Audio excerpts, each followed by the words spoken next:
And here's Sophie. Oh, she's saying hi already.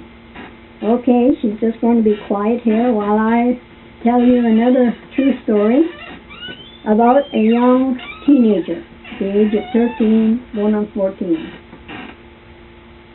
I was working in a small town in northern province where I live, and after a day's work, I was going home to my motel when, as I drove along on the outskirts of town, I saw a lady on the sidewalk.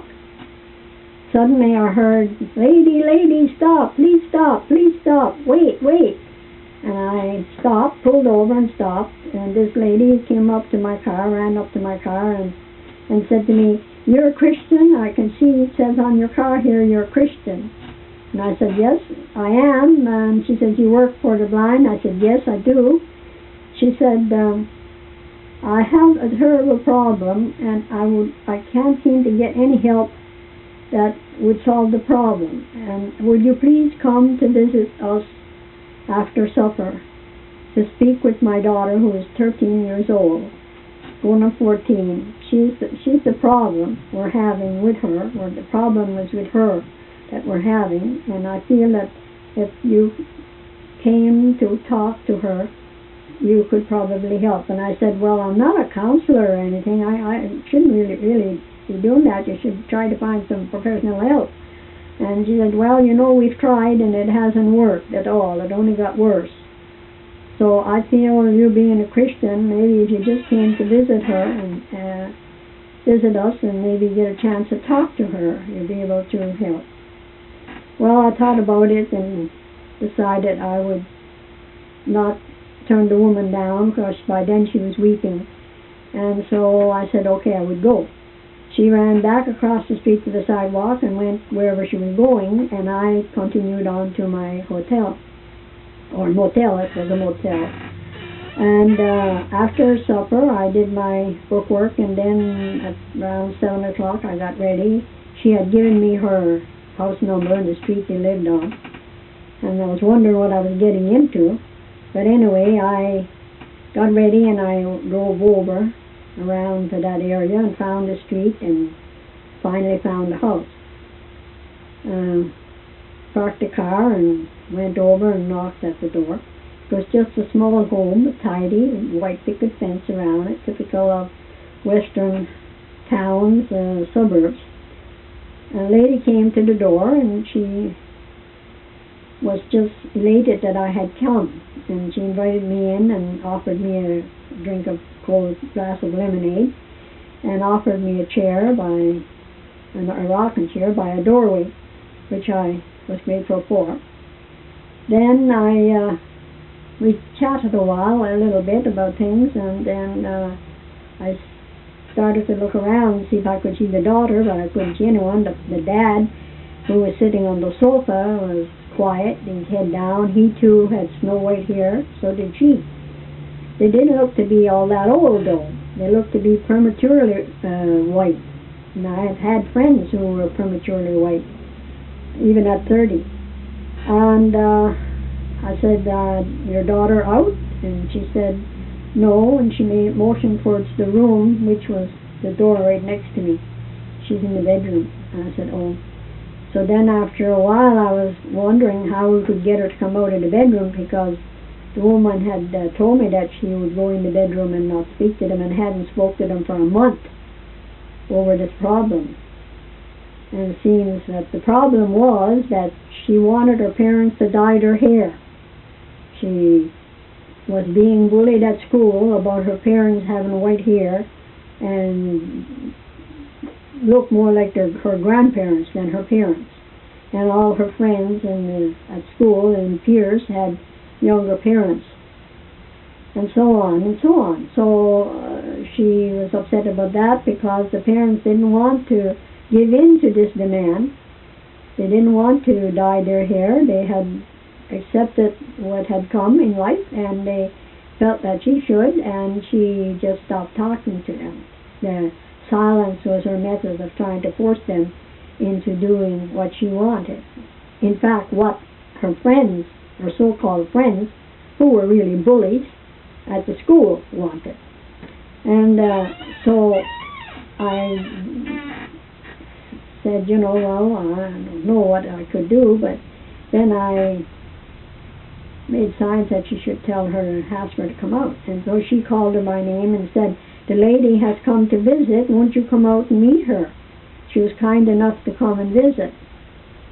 And there was silence from the bedroom. And I said, then I took it up and I said, yes, I would like to meet you. I hear that you are a beautiful young lady and that you also sing and that you have a very good voice. So I would like very much to meet you and hear you sing. And there was still silence in the bedroom. And then I said, won't you come out and speak to me? You don't have to come out and sing for me. What do you like singing? What do you like best to sing? And she said, the words came, hymns from the bedroom. And I said, well, great, because I play hymns on my guitar, and I play the violin, and I play hymns, and I really like them, and I would like to hear you sing one of your favorite hymns. So won't you please come out? You need not worry, just sit here by me on the floor and sing for me, and I would appreciate it greatly. And I think to her parents' surprise, she appeared in the door with the hymn book in her hand. She came and she sat on the floor right by my chair. She didn't look at them, and tears then started to roll, of course, down their faces. And she looked in the hymn book and she started to sing. And her favorite hymn was Jesus Loves Me. And I thought, just like a little child, she's still a little child, even though she was growing fast into being a young woman. And she was beautiful. She had long brown hair, and she had lovely brown eyes and lovely features, and a voice like an angel. And she sang, and you could feel the love that she had for what she was singing, and the thoughts and the spiritual expressions. And we all listened quietly, and then she finished, and we waited, and then I said to her, well, is there any other? I would like to hear another one. And she leafed through the hymnal, and she found another one, and that was another one that, This Little Light of Mine, and she sang that. And I thought, yes, my dear, you are a light, for sure. And so after she finished that, I said, well, you really have a lovely voice, and I really appreciate you doing this, singing for me, and really has brightened my evening. And I would like very much if you would talk to me about what is troubling you, what is making you unhappy, what's the cause.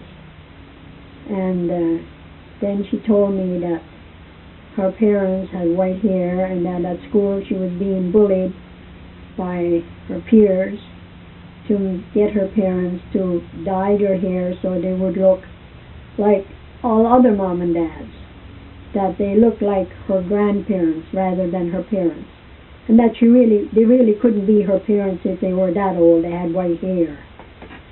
And I said, well, is that something that you want them to do, or is that something you think that you should do because you rather have the kids at school, your friends, or the love of your parents for your lifetime? And she looked up at me with a question in her eyes, and I said, there are a lot of people who are unhappy unless they have power over others. Then it gives them happiness, so then they forget about their unhappiness. And once they have power, they don't want to relinquish it. So therefore, it will go on and on if you give in. And right now, you are under their power because you are not speaking to your parents, and your parents are very unhappy. Unhappy enough to stop a stranger on the street and ask for help. So, do you think that this is right, that these peers and friends and yours should have such power over you and your parents and your lies? And she shook her head. No, it wasn't right. And I said, you are angry about it, right? And she said, yes. And I said, but still, you still want your parents to dye their hair? And she said, yes. And I said, do you think that would solve the problem? Well, for a long time she thought that over, and then she looked at me again. And I said, well, what do you think? And she said, I don't think it would. And I said, no, my darling, it won't solve the problem. It will become worse. Once they have power, they'll have more power, and they'll want more power. And apparently at school, they were really bullying her pretty bad. And I said, did you bring this to the people at the school, the authorities at the school? But she hadn't. However, her parents had gone to their pastor and to different people, according to them, and could not seem to reach her. They couldn't reach her. So I said, you know, think it over. Who are really your friends? Your parents right now, who are broken-hearted because for a whole month you would not speak to them and would not associate with them and parted yourself from them and their loving hearts.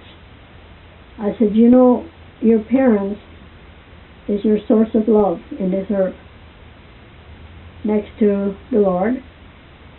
I said, He fills them with love and they pass it on to you. They take care of you, they clothe you, they feed you, they see that you're well, you're educated, and so on. Does the people who are bullying you at school, do they do that for you? She shook her head, no. And I said, do you think they ever would? And again she said no. So I said, who would you rather choose then? Your parents, who love you with all their hearts, because look at them. They're crying. Their tears are genuine. They're tears of love falling for you. And she looked at them and looked again at me. And then after a little while she bowed her head, and I could see her shoulders were moving. I knew she was weeping. And I felt sad, but I knew she had to weep. She had to get rid of her anger and her fear and everything that was built up inside of her. And so then after a little while, I said, well, it's up to you to make up your mind. But remember that your parents is your source of love on this earth, true love. And I said also, they are your friends, your best friends. Your very, very best friends, both of them. And I said, you know, they would be so happy to have your love back and to have your friendship also, because you have a whole lifetime ahead of you. Even though their hair is white, it doesn't mean that they are too old to help you, that they are not your parents, and that they are your grandparents. They are your parents. They will be grandparents, or perhaps they are if you've got older siblings, but later on they will be grandparents to your parents, to your children, when you are a mom. And then I said, you know, I think you have a big choice to make, but you are a very smart young lady, very talented, you're very beautiful. And I said, perhaps some of these who are bullying you are a little bit jealous of your beauty and your talent, and perhaps jealous of your home life and your love that you're receiving from your parents. They have perhaps some sad things in their life that's missing. Maybe they don't have any love at home. We don't know. You don't know. So they bully you and try to take away this from you and put them in their shoes. So I said, now it's up to you to make the decision if you're going to leave this power in their hands or take it back and take your life back. You have until next fall to work together with your mom and dad and to get to know each other and to get this behind you and to love each other and to forgive and to go on. And by the time school starts next year, you'll be ready to meet these bullies. And you will be ready with love to meet these bullies. And they wouldn't understand what's going on. They'll be shocked to find that you can love them. And that Jesus also loves them a great deal also. And this is what he's asking you to do, is to love them and to love your parents. Not to give in to something that is not right. So she talked a long while about that. And then she got up and she went over to her mom, put her arms around her mother's neck, kissed her, and started to whisper her asking for forgiveness while her tears mixed together. And then I looked over at the dad, and he was just sitting there with, didn't know what to say. So shocked, I could see shock and joy and all kinds of expressions on his face and in his eyes. And he looked at me, and I motioned to him to go over and join them. He got up and went over and put his arms around his wife and daughter. And they kissed and hugged, and she apologized to him for her behavior and so on. And as all this was going on, I knew that my work, my job that I had been asked to do was finished, and I was no longer needed. That love had taken over, and love was healing the family and the home and the lives of these people, and perhaps they bullying people also in the future. So I got up quietly, went out, closed the door quietly behind me, looked at them one more time, went to my car, and returned to my motel room. But the event and the experience lived with me, and I'm glad I was able to share it with you today. Thank you for listening, and I hope it brings you a blessing and gives a lot of young people out there, if they hear it, a lot of thought, a lot of things to think about. And as for Sophie, she was very quiet, and thank you, Sophie. Now we'll say goodbye to the people on YouTube. Bye-bye.